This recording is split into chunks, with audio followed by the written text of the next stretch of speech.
Tissue culture. In plant breeding, the technique of tissue culture has emerged as a very efficient tool to propagate better improved crops.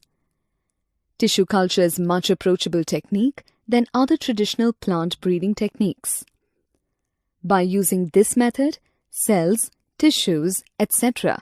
are maintained and grown in vitro under aseptic conditions in artificial medium, providing necessary nutrients for growth.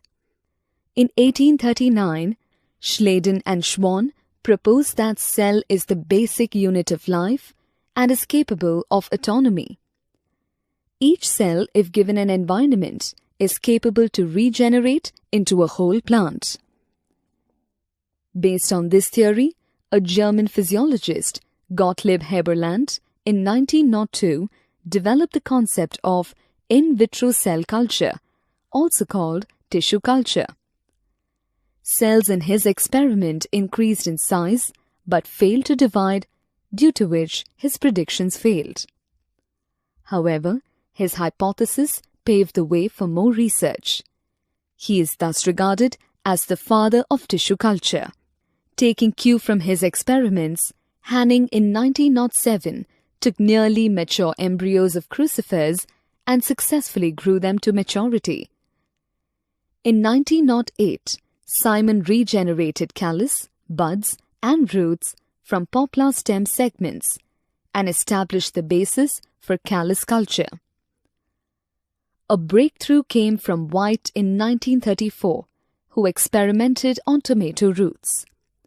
He reported not only could culture tomato root tips grow, but they could be repeatedly subcultured to fresh medium of inorganic salts supplemented with yeast extract. During 1950s, scientists found that any part of a plant grown in nutrient media under sterile conditions can give rise to a whole new plant. The plant part used in culture is called as explant. This property of plant cells to give rise to a whole new plant is called totipotency. The term totipotency was coined by Stewart in 1968. Totipotency. It requires a nutrient medium that contains sucrose, inorganic salts, vitamins, proteins, and growth regulators, such as auxins and cytokinins. Technique of tissue culture. The first step of tissue culture is excising or cutting a small part of plant tissue, like the leaf, root, or shoot of a plant.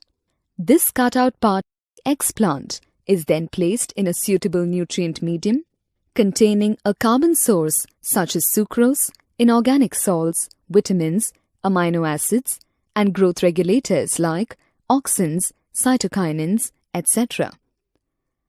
The explants are allowed to multiply and form a group of tissues called callus. Callus is irregular, unorganized, and undifferentiated mass of actively dividing cells. This callus is then allowed to multiply to form many plantlets, which are then transferred to a different container for rapid multiplication. Finally, the developed plantlets are transplanted to the soil for normal growth. Tissue culture is performed using a small part of a plant to develop a large number of plants in a short duration. It is thus also called as micropropagation. As all these plants are developed from the same part of the parent plant, they are genetically identical and called soma clones. Micropropagation is extensively used in horticulture and floriculture and is employed in the large-scale production of tomato, banana, apple, etc. This technique can also be used to propagate high-yielding disease-resistant varieties in a short span. Even in conditions when a plant is diseased, tissue culture is used for recovering healthy plants from diseased plants by taking the explant of the apical or axillary meristem. This is done because the meristem is always free from pathogens due to lack of vascular supply. The process of using the meristem for propagation is known as meristem culture.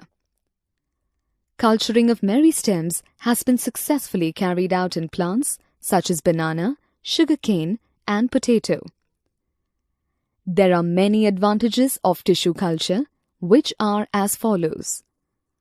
A large number of plants can be grown in a short period of time. Healthy plants can be grown from diseased plants. Plants without seeds can be multiplied. It is useful where sexual reproduction is not possible.